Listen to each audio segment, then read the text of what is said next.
Coming up on today's edition of the Locked On Raiders podcast, the team made a roster move official. We'll talk about who it is and what he could bring to the Raiders defense. You'll hear from head coach Josh McDaniels and more. Segment number 2, we'll talk about the talent level on the defense, how much help they really need to be able to compete. Plus your calls and texts will close out the show. All coming up on Tuesday's edition of the Locked On Raiders podcast, November 8th, 2022. Just win. Just win. Just win. Just win. The autumn wind is a raider, pillaging just for fun. He'll knock you round and upside down and laugh when he's conquered and won. And won. And won. And won. And won. And welcome in, Raider Nation, to another edition of the Locked On Raiders podcast. Thank you so much for making the show your first listen each and every day. Remember, you can find a Locked On Raider podcast free and available on all platforms, and that includes YouTube. Been doing it now for about a week and a half, almost 2 weeks. So trying to get used to it, trying to make it all go, and we do appreciate all the support of the show. Today's edition of the Locked On Raiders podcast is sponsored by BetterHelp. It's not a crisis line. It's not self-help. It's professional therapy done securely online, available to people worldwide, and they have a special offer for all listeners of the Locked On Raiders podcast. Get 10% off your first month at BetterHelp.com/LockedOn.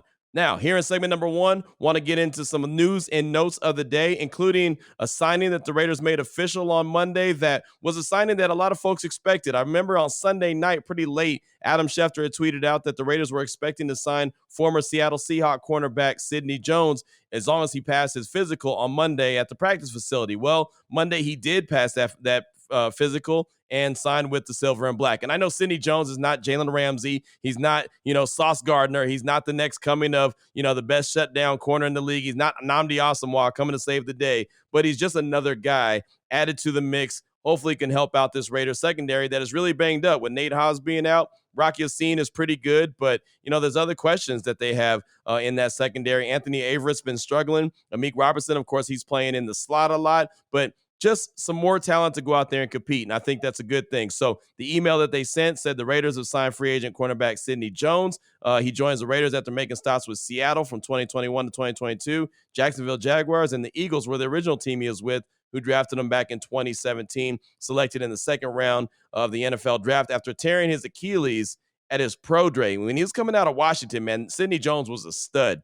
He was part of a secondary with Byron Murphy, Budda Baker, and others, right? And then on that team still, they had John Ross as well. Remember, they went to the college football playoffs. They lost, but they went to the college football playoffs. So the dude could play, but that Achilles injury and other injuries he suffered in the league have really kind of slowed him down from being the guy that he was expected to be. But I do think he could provide some kind of presence and help out in that Raiders secondary that we all know is struggling. So I had Curtis Crabtree from Sports Radio KJR on my radio show on Monday, and he's actually a guy that was at the pro day when Sidney Jones popped his Achilles. He's like, man, that was a crazy day. But I asked him straight up, what happened to Sidney Jones in Seattle that made him expendable? Very lengthy answer here from Curtis Crabtree, talking all things Sidney Jones. He came in training camp as the starter on the left side with Artie Burns as the starter on the right side.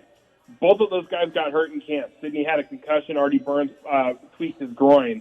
And the time that they both spent out led to Michael Jackson taking the job on the left side and running with it, and Tariq Woolen taking the job on the right side and running with it, and neither of them have given it back because they've played so well.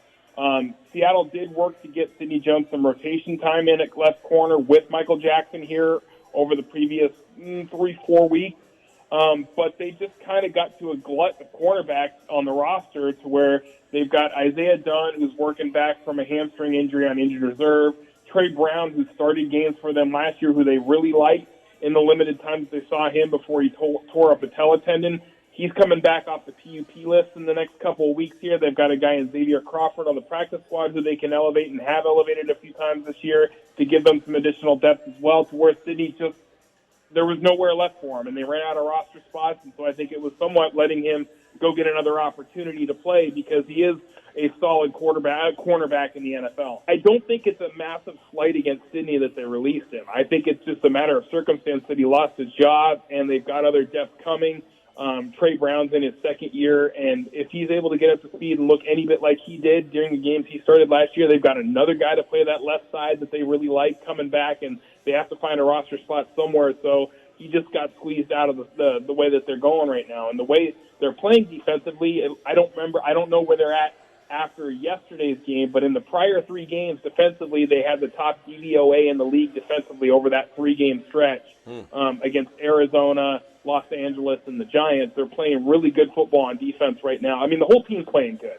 They're a legit contender right now with the way they're playing across the board.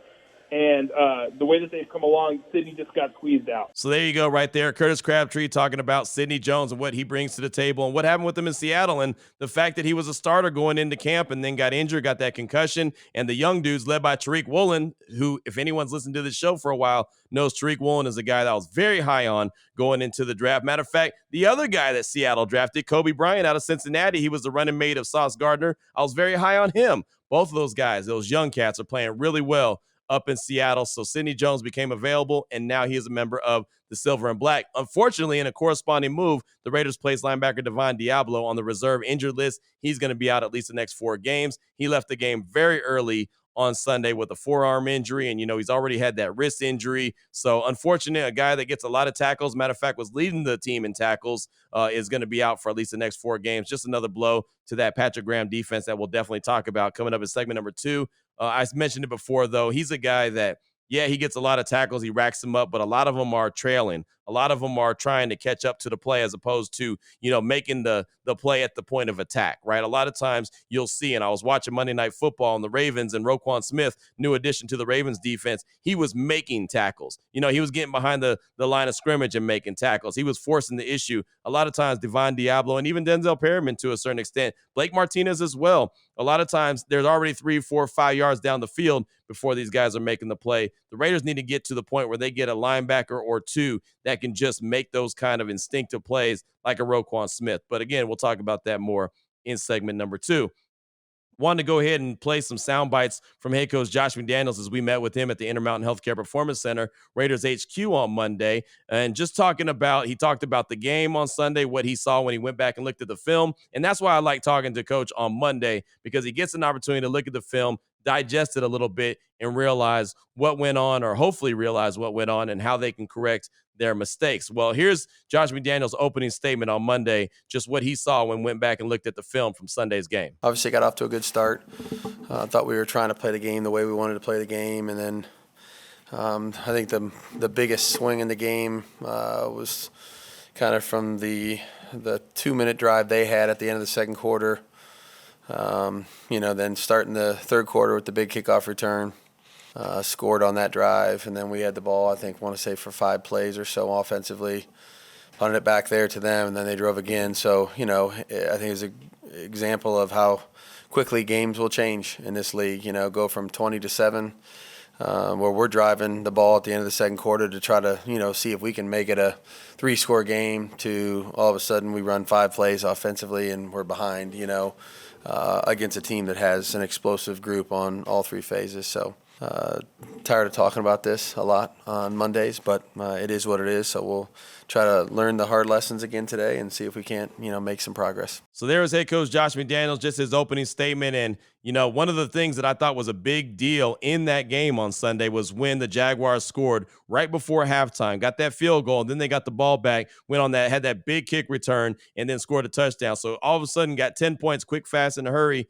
and a game that looked like the Raiders were leading pretty well. All of a sudden they're barely up in the game, only by 3 points. And you hear Josh McDaniels talk about that right there in that soundbite. Another soundbite from him was about big changes. Any big changes? Does he anticipate any big changes coming for the final 9 games of the regular season? I mean, look, we're going to try to address, and figure out what do we need to do to shift, the results, and some of those things might be very minor, look, you changed the result of 4 plays yesterday, probably changes the game, and that's how every game is when it's that tight, so I definitely am not going to, go in there and panic and say we need to uproot everything we've done. That's not really the right thing to do.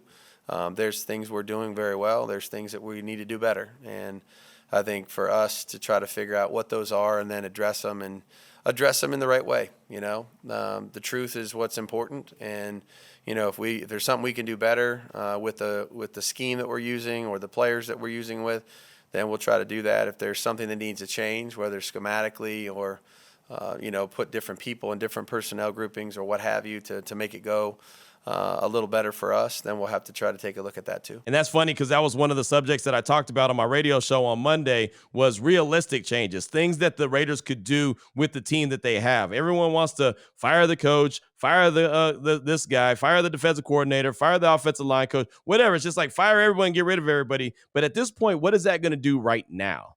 Right. And you can't go out and bring in a whole bunch of players. You could bring in a Sidney Jones.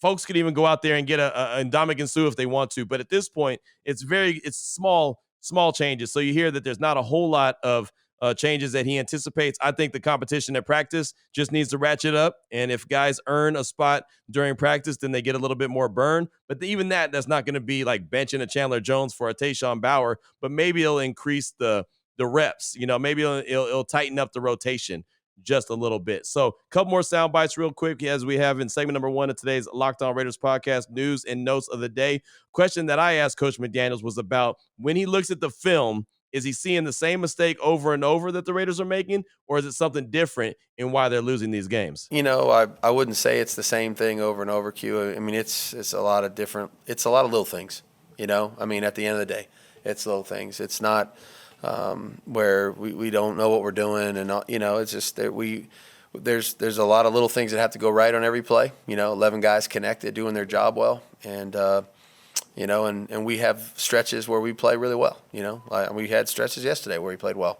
We just got to play well longer. That's what we got to do. So there you go. Head coach Josh McDaniels talking about it's a lot of little different things, right? And so that's when the team needs to come together. When they're making a lot of mental mistakes, a lot of small different mistakes, that means that they're thinking too much, right? And I don't want to say just simplify the defense or simplify the offense because it's not as easy as that, especially if you're going up against really good teams. Of course, they are in the NFL. Every team is really good, and they have offensive coordinators that they really work at things. So if you try to simplify, especially the defense, it's going to be hard to, slow another team down unless your defense is just that stinking good. And at this point, I don't really think they are. Just a couple more quick sound bites, and this one's not really that quick. Here's Josh McDaniels responding to Davante Adams, his post-game conversation that he had in the locker room, and you heard it on Monday's show. Good 9 minutes, but he talked about getting away from doing what they were doing really well, which was obviously feeding him early in the game. And he said that, he thinks it was a mistake. So head coach Josh McDaniels was asked about that, what his response is to Davante Adams. I always think there's areas that I could do better in. I mean, I've stood up here before and said I've never called a perfect game, and I probably never will. I think there's a lot of things that go into that. Davante didn't. I know what he meant when he said that, and I don't take any of those things personally. And the reality is we have opportunities. We gotta come through with them, and I have to do a good job of trying to make sure that we continue to try to present opportunities for our team. It's really a two-way street in that regard, where you got to keep probing as a coaching staff and as a play caller to find opportunities for your best players to get involved and produce in the game, and and then when we have those opportunities, we're going to need to come through. And I thought one of the things that was really interesting as the game wore on yesterday, and this is is what it is, but you end up throwing it really well in the first half and producing a lot of yards and points with very little success in a running game. And when you look at it, and I've looked at it many times because I've called a lot of different games, that, is that a sustainable model to keep playing, where you're going to throw it for 450 and not run it for any, and so it's a tough thing to think you're going to be able to just do it that way. We were fortunate we got out to the start we did, and he obviously, we were doing a very good job of getting him involved in the game. Derek found him on a number of plays, and we continue to try to do some of that. But I also think we didn't run it very good in the first half, and it was something where I'm looking at it going, okay, we got a lead, but you're going to need to be able to find some balance in the game at some point, so that we're not just sitting there, with a lead, dropping back the pass on every play and giving them opportunities to make plays in the pass rush or blitz us or those kind of things. So, the thought process, hopefully was the right mindset. obviously the execution at the end of the day is what's important, and we didn't put enough points on the board to win the game. So funny. I saw so many people talking about Devontae Adams called out Josh McDaniels, this, that, and the other. I didn't take that as he called him out. I took it as he thought that they should have stuck with what they were doing that was working, and he said it. And I don't think there's anything wrong with that. I mean, that's just kind of manning up and saying what you're saying. I don't believe that that was calling out the coach. And you heard the response from Josh McDaniels. I don't think that he thought that that was calling out the coach. It was just, hey, that's what Devontae Adams was feeling. He's a captain of the team, and that's what he said. And I could appreciate that. Again, I didn't think it was as serious as calling the coach out. And even Devontae Adams said, again, if you heard the show on Monday, I played the whole thing. He said, you don't have to add any extra spice to it. It's nothing that I'm ashamed of, nothing I'm trying to hide or whatever. It's just how I feel. I think that that is fair. The final soundbite is another question that I asked Josh McDaniels, and this actually closed out the media session. I just asked him straight up, speaking of captains like Devontae Adams, like Derek Carr, like Mac Hollins, like Denzel Perriman, does he need to lean on those guys and the veterans in the locker room as well right now while they're dealing with adversity to try to keep this team together? Sure. I mean, look, it's a tough sport, we chose this, you know what I mean? So this isn't something that, is abnormal. It's not unique to us, but, when you get into these situations, you have two choices. You can work hard and grind through it and come out on the other side, which I believe in this group and believe in our staff, our players. We'll try to do that with everything that they're responsible for. And that's what you have to do. That's why we do all this together. That's why we have training camp. That's why we go through the off season. That's why we spend this amount of time together, is so that you're never going to go through a season and not have to handle adversity. We know that. So, I trust our leadership. I trust our captains. I trust our locker room. And they don't have to feel, good about losing. That's not like. People ask me a lot, are you concerned with them? No, I'm not concerned with them. They should be pissed off. We all are. Losing sucks. But I think ultimately at the end of the day, our responsibility is to one another in terms of doing our job, putting our head down and working. There's only one way to get through this, and that's to work hard and earn the right to win. I mean, we sit here and feel sorry for ourselves and hope that the outcome changes next week. The outcome will be the same.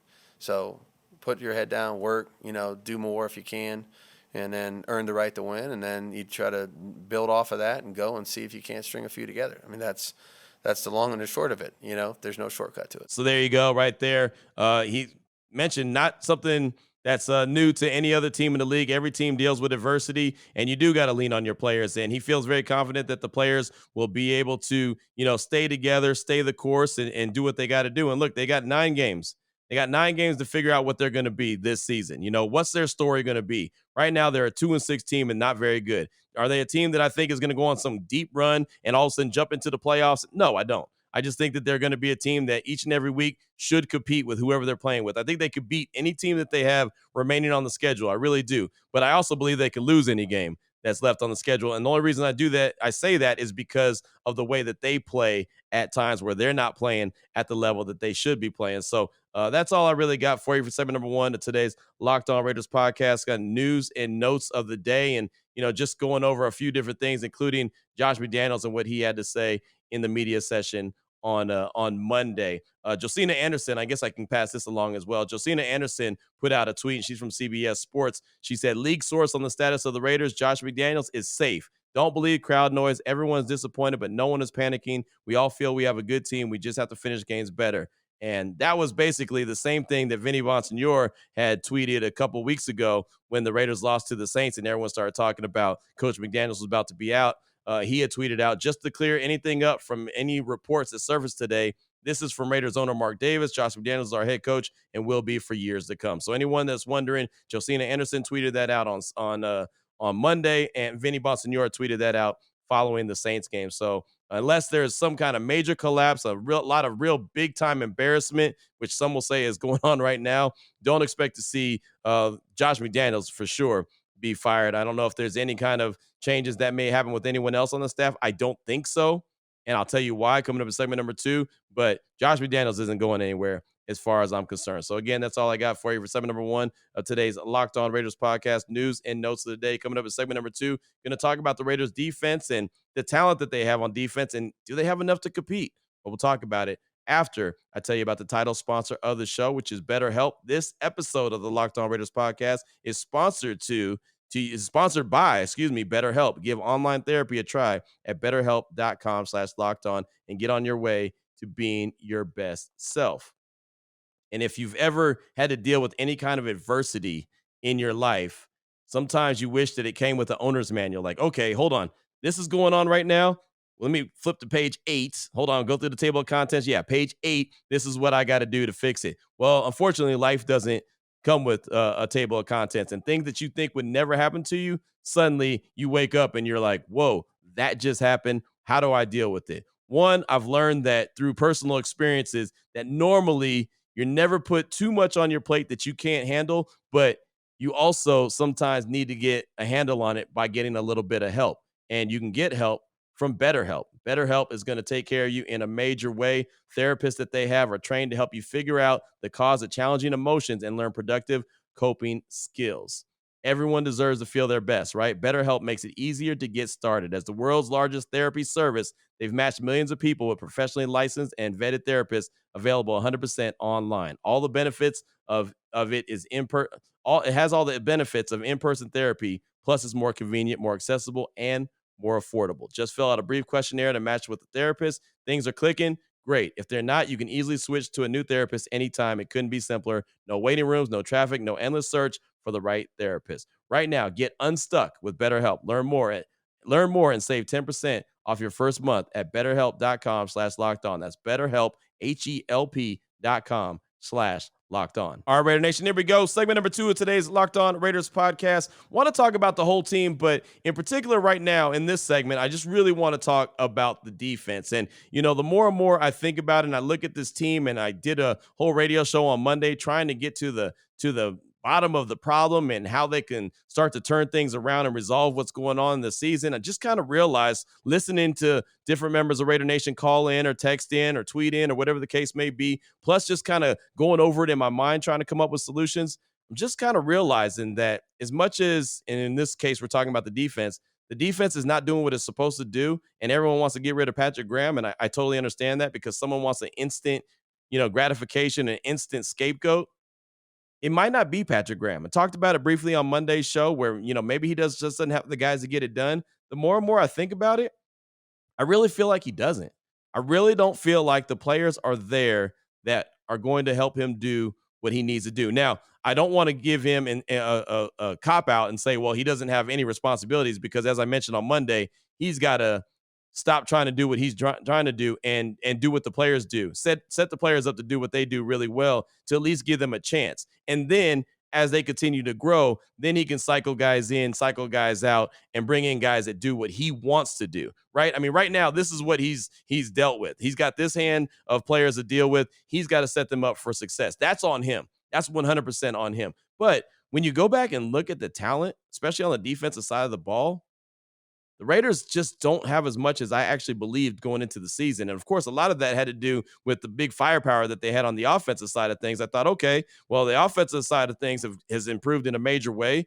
Defensively, they brought in Chandler Jones, and well, the defense was decent enough last season where, they've got to improve a little bit. I think Patrick Graham is a good defensive coordinator. Clearly, he hasn't shown to be so far with the Raiders, but now that the Raiders are sitting there at 2-6 through 9 weeks, obviously 8 games, you kind of have to look at the talent and say, okay, where's the biggest problem? And that's where I'm looking at. Is it talent? I mean, think about this. Let me ask this question to you. How many actual starters do you see on the team defensively from who they have out there starting? I mean, think about this. Max and Hobbs, in my opinion, are no-brainers. Hobbs is obviously on IR. He's going to miss this week as well. Who knows what happens when he returns. But Max and Hobbs, no-brainers, right? And even Nate Hobbs still has room to grow, but I feel like he's got that mentality where he's going to be a hell of a player. So Max Crosby, Nate Hobbs, no-brainers. Those guys are going to start on many teams across the league, right? Now you look at guys like Trayvon Merrick, Rocky Yassin, Devon Diablo, who just went on IR, and he's going to miss at least 4 weeks. Those guys still got a lot of work to do. I'm a big Trayvon Merrick supporter, was a big fan of his coming out of TCU. He was a guy that I talked about quite a lot in the draft process, thought he was going to be a first-round pick.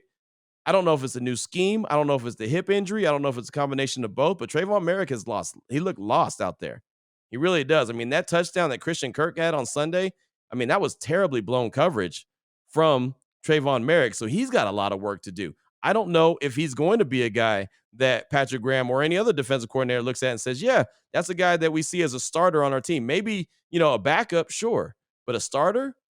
Probably not, right? Unless he's all of a sudden steps it up. And again, I don't know if Merrick is dealing with, like I said, the hip injury and he's still not fully back from it, if it's a scheme that's got his, head swimming, or if it's a combination of both. But man, what you're seeing from him has not been very good. Rocky Yassin, I think he's good, but I don't think that that's a guy that you look at a lot of teams across the league and say, yeah, no doubt he's a starter. So out of those three guys, I don't see anyone who's no doubt about it as a starter. Trayvon Merrick, Rocky Yassin, or Devon Diablo. They still, in my opinion, I have them in the category. It's still got work to do to prove who they can be. Guys who I think are good but have limitations, I'll just point it at Denzel Perryman. And I know he was a Pro Bowler a year ago, but you know what his limitations are. You know what he's really good at. I think he provides a nice energy and nice spark to the team. I really do. But man, I mean, it's one of those situations where if it's not clean in front of him, if the defensive linemen, the D tackles aren't doing their job on the defensive line, and he doesn't, he's not in a clean situation, it's going to be tough for him. I think that honestly, for Denzel Perryman, I think the system that he was in with Gus Bradley is perfect for him. I mean, he could just read, react, go downhill, and make tackles. I mean, I just think that he was in a good position and a good scheme, something that was simple that just let him go. This scheme that Patrick Graham is trying to run, I don't really know if it fits Denzel Perryman as well as we'd like it to. So I think in this scheme, he's good, but has limitations. Let's see. Chandler Jones, not trying to sound disrespectful, but it seems like he's seen his better days, right? I mentioned it on Monday's show. Him and Cleve Farrell both have a half a sack.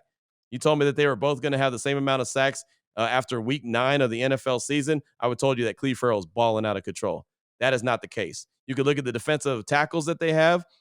Jonathan Hankins just got traded to the Cowboys. Bilal Nichols, I think he was good. He was a decent pickup, but is he a starter on a lot of teams outside of the Raiders? Probably not. Andrew Billings, I'm a big Andrew Billings guy. I covered him at Baylor. He's a heck of a dude. Went to Waco High. I mean, again, a really good guy, but there's no way I think he's a starter. And he's playing starter minutes. He's playing starter snaps, right? I don't think that at any point in his career he's a starter, but now he is right now. And I thought that, hey, maybe, they see something in him that I haven't seen his whole career, and maybe other teams haven't seen, and maybe he's really going to be a guy. Look, he tries hard. He does. But stopping the run is only half the battle. You got to be able to get some pressure on the quarterback as well. So those are just some of the guys, right? I mean, Jerron Harmon, I think he's a difference maker as far as he's able to create turnovers, but you see they got him on a rotation.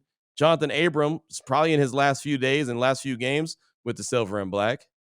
Blake Martinez has come up and he's been playing decent, filling in and being able to, because Jayon Brown's not out there and available. Jayon Brown is dealing with a hamstring injury similar to Darren Waller. And who knows when he'll be out there. But Blake Martinez has stepped up. He hasn't been on the team very long, and he's getting a lot of burn, probably more burn than he needs at this stage of the game.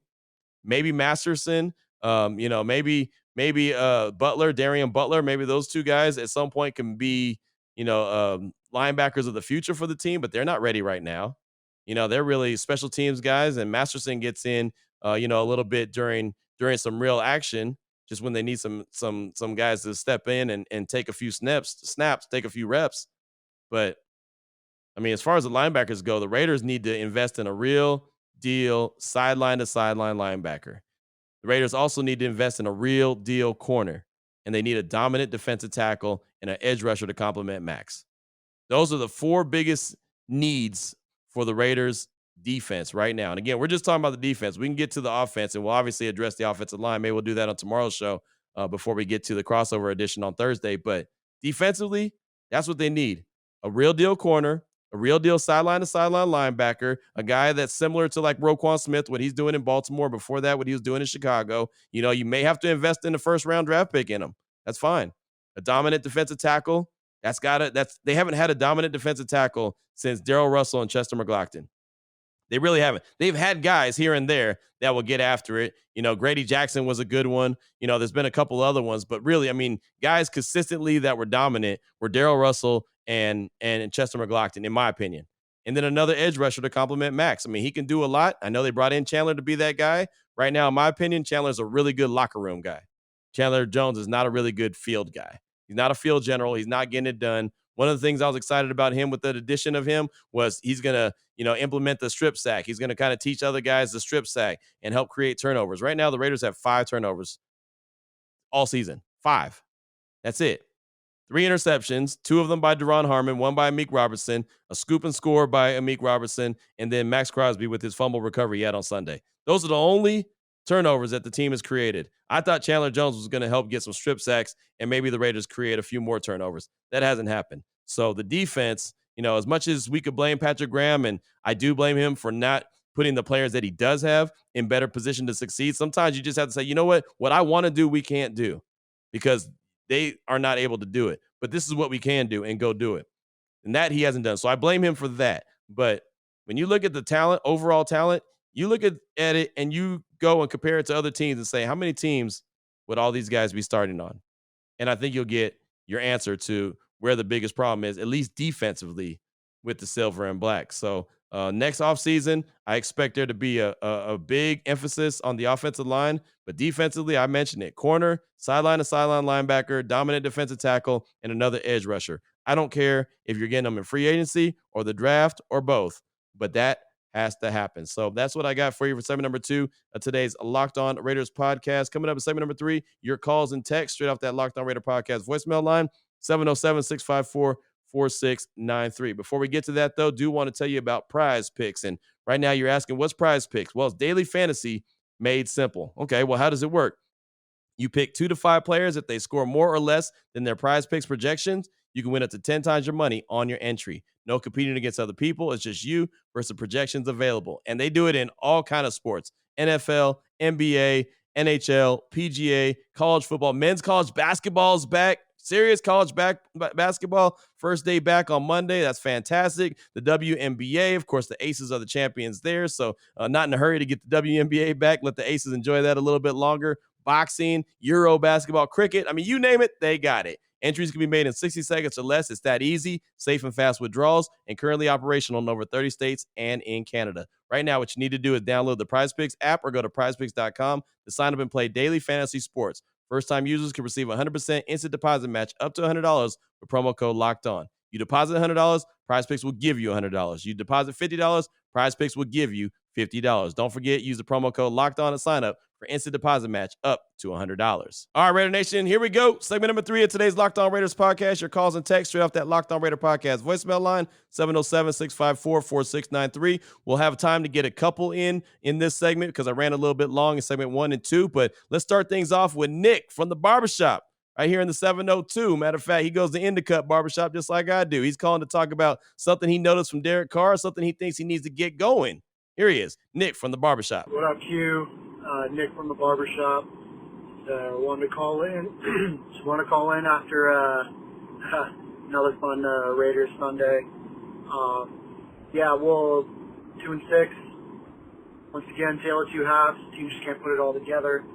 I just want to talk about something that I kind of noticed, and me and one of my other coworkers, who's another big Raider fan, we were kind of talking about it. Something we kind of noticed with Derek, Derek obviously pocket. He's definitely a pocket passer, but definitely kind of something you brought up the other week about Devontae, making sure he gets those couple early touches, kind of get the rhythm, get the feel going. Definitely kind of seems like Carr also needs that same kind of protection early and often, especially in like the first quarter or two of a game. Basically on like what would be the scripted plays, if he's able to get good protection, get the shots that he wants, looks that he wants at least, it kind of seems to put him in a better position, going forward in the game. And this game really kind of is very different than the other ones, because previously he, whenever he had a clean pocket or had success early, he's able to finish. But Josh seems to kind of get a little cute, overthink himself. But Derek really needs that first couple series to really establish and almost earn the confidence from his O-line that, okay, they're going to be able to protect me. I can take a little bit more time in the pocket this game. And definitely seems like the past couple weeks early, he's got a little more pressure than he's used to and kind of threw him off the rest of his game. kind of seems like he isn't really going through his progressions. James Lofton said on the telecast that Josh McDaniels asked. He had talked to Josh McDaniels about Devontae last week, and he said that he's writing up plays to have Devontae first in the progression, and so he gets the ball more, which obviously made a difference in the first half. But it kind of seemed like once they changed the coverage in the first half and weren't able to get the ball to Devontae, it was Devontae or check down immediately. Doesn't really seem like Derek has much confidence in the O-line to really go through his progressions. I don't know if it's because of the instability of the O-line, not making reads, going fully through progressions, but even his checkdowns, he's hitting super, super early before the checkdown even really opens up or the play develops, so the defense has their focus on the other receivers. Instead, he's just quick, first progression, Devontae's not open, cool, checkdown right away. There he goes, Nick from the barbershop. Thanks for the call, my man. And, you could be onto something. I mentioned about Devontae Adams getting involved early. Maybe Derek Carr needs to get into a rhythm early. Maybe Josh McDaniels needs to do everything he can to get DC into a rhythm early where he looks comfortable. The thing about it is in the first half, he looked really good on Sunday. And then for the most part, I know he missed that pass to Amir Abdullah. I thought that'd be a really hard pass to complete anyway because Amir Abdullah was so small and the linebacker that was guarding him was a lot bigger. And I thought it was going to be tough for DC to be able to drop that one in the bucket, but I know he tried. But in the second half, man, he just looked really shaky. Didn't look confident what he was doing, and that's a problem. And I'm not sure if that's the O-line's fault and he was just feeling like he didn't have time to get in a rhythm and get comfortable back there, or if it's the system or a combination of both. I don't know. But it didn't look good. It didn't look right in the second half. And I think that's when everyone got an idea that, oh, man, this could be a bad second half. And, again, that could be a reason why Josh McDaniels started going to the run game a little bit more because he thought that, DC wasn't looking right. Maybe he saw something in DC before we saw something in DC. I'm not too sure, but maybe it is as simple as getting him into a rhythm early and getting him comfortable with what's going on. Thank you for that call, my man. I appreciate you, and I'm sure I'll probably see you Saturday at the shop. Up next, got a text from Raider Doc in Tampa. Hey, Q, Raider Doc from Tampa. I'm going to the game this Sunday for the Colts game. If you're at the Torch pregame, I'll come by and say hello. Anyway, as everyone knows, teams take up the head coach personality. In this case, our team does not have that killer instinct. And Josh McDaniels' personality is very passive, completely opposite of a coach having killer instinct. The team is taking this passive, non-killer instinct. Any thoughts on this? Thanks, Raider Doc from Tampa. And, one, yes, I will be at the Torch pregame. I'll be doing the pregame show right before Eric Allen and JT the Brick take over. So the game kicks off at 1. It'll be 10 o'clock to 11 o'clock. I'll be there at the Torch, and then I'll hang out a little bit later after that just to meet and greet with folks. So come on by, say what's up. Would love to, get to hang out with you and talk with you a little bit. And, yeah, players and all that, they always take the identity of their coach, right? So if a guy is fired up, a lot of times they'll be fired up. If he's passive and chill, a lot of times he'll be passive and chill. So you could be onto something with that. There's one thing that multiple people called into my radio show on Monday and said is that they just don't see the sideline as pumped up and fired up as they wish they saw the sideline. And the problem is, like, watching on TV in particular, I'll be able to watch a little bit better on Sunday when I'm in the press box and kind of looking down on the Raiders sideline.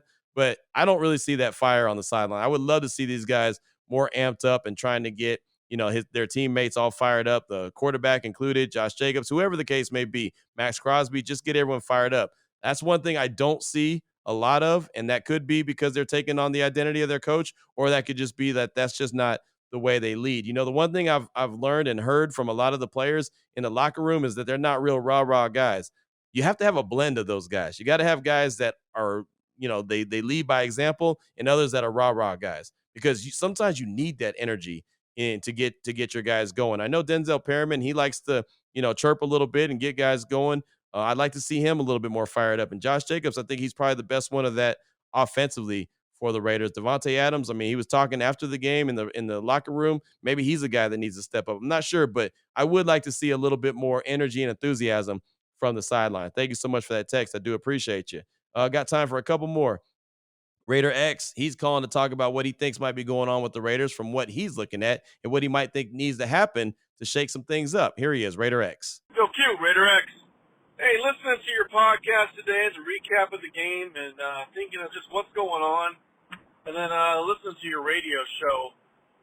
What can we do about this Raider team? What is it? It seems like, if anything, maybe I agree. It's frustrating. They're too tight. But maybe some of the issues with the offense is they're trying to mask the defense.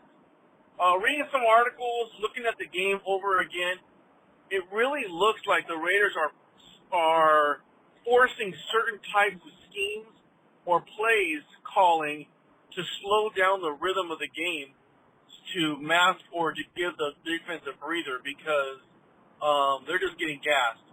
And I think that since it's so out of rhythm, it's not happening. I mean, if you look at it, they're really going slow throughout their plays, and it's just because of that middle of that defense. Going back to getting rid of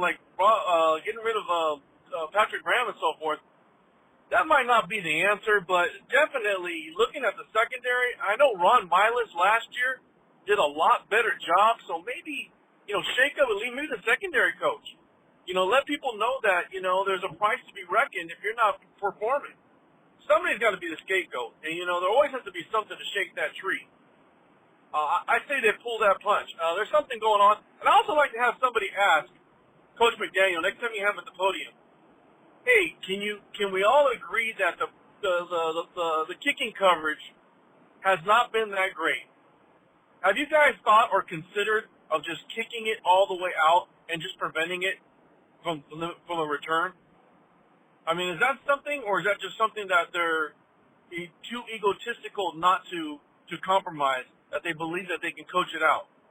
I mean, ultimately, we got to sit there and do what we need to do to win. Let's not be fancy, and let's not get our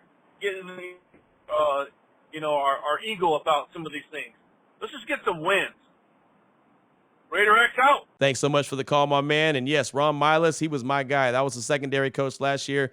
He runs with Gus Bradley. He was my guy. And I thought he did some really good things. And this year is Jason Simmons. And I think Jason Simmons is a pretty good coach as well. But kind of how I rolled out in segment number 2, I just don't know if they really has a lot to work with. Right? I mean, he's not Ron Miles. Don't get me wrong. I think Ron Miles, he's really he's carved out a great role for himself in the NFL, a real good niche being that defensive backs coach. I think he's fantastic. And I think the Raiders were onto something with him. Of course, with the new regime comes a new coaching staff. But, man, he was really good. But I think Jason Simmons is going to be all right. I just think that they need more talent. I think it's as simple as that. You go out and get good players, and you win games. The Raiders of old that we all want the Raiders to be, again, they all have really good players. Right? Even the last time the Raiders were good, they all have really good players. At one point they had Charles Woodson and Eric Allen across from each other. Those are both really good players. Two guys who both probably should be in the Hall of Fame. C. Wood already there. Eric Allen probably should be. There's nobody that we're looking at on the Raiders squad right now that we're like, oh yeah, that guy's going to be a Hall of Famer someday, outside of, Chandler Jones from what he's done previously. But that's it. Right? I mean, nobody else on that Raiders defense is going to be someone that's you're looking at the Hall of Fame. Max Crosby, he's a guy that has the potential as long as he, keeps working and has multiple years and goes out and balls out. But he's got a long way to go as well. But really, the only guy is going to be Chandler Jones, and that's sure not off anything he's doing with the silver and black. So you got to go out there and get the players. And I think just at the end of the day, I think I overestimated how much talent the Raiders had going into the offseason or going into this regular season, and thought because they had so much firepower offensively that they were going to be able to maintain defensively. And clearly I was wrong. Final text we'll take from Double O Raider in Chicago. He says, hey, Q, it's Double O Raider from Chicago. Thanks for all you do with the podcast and the radio show. I think the whole team should be wearing red polos until they win. Go Raiders. That's Double O Raider in Chicago. And I want to close out with that because if you're watching on YouTube, you could tell I actually got a red polo on, right? I actually have a red polo on. And it's so funny when I put the red polo on, the wife was like, uh-oh, who did it? Why are you wearing a red polo shirt? And I was like, man, the Raiders need to be wearing red polos. They all need to have a red polo day. I'm not, fired up or whatever towards anybody, but maybe if they see me in a red polo, they'll get a little bit of edge and they'll realize they probably should. They probably should all have red polos on to get a little bit of that enthusiasm and get fired up and angry about what's going on with the team and the fact that they're sitting there at 2-6. But good stuff right there, my man. And it's funny, we were thinking the same thing. So again, like I said, thanks so much for the text. I do appreciate you. And that's all I got time for on today's show. We'll get back on tomorrow on some more calls and texts. Maybe we'll look at the offensive side of things and see what the Raiders need to do moving forward with the offense, as we did with the defense today. Plus, of course, we'll have news and notes, and we'll see how it all shakes out. But thank you so much, Raider Nation, for making the show your first listen each and every day. Remember, you can find the Locked On Raider podcast free and available on all platforms, including YouTube. Hopefully, you're enjoying what you're seeing. If you are able to check it out for a few minutes or whatever the case may be, we do appreciate you. So, Raider Nation, take care of yourself, take care of your family, love on your family. Until tomorrow, Raider Nation, as always, just win, baby.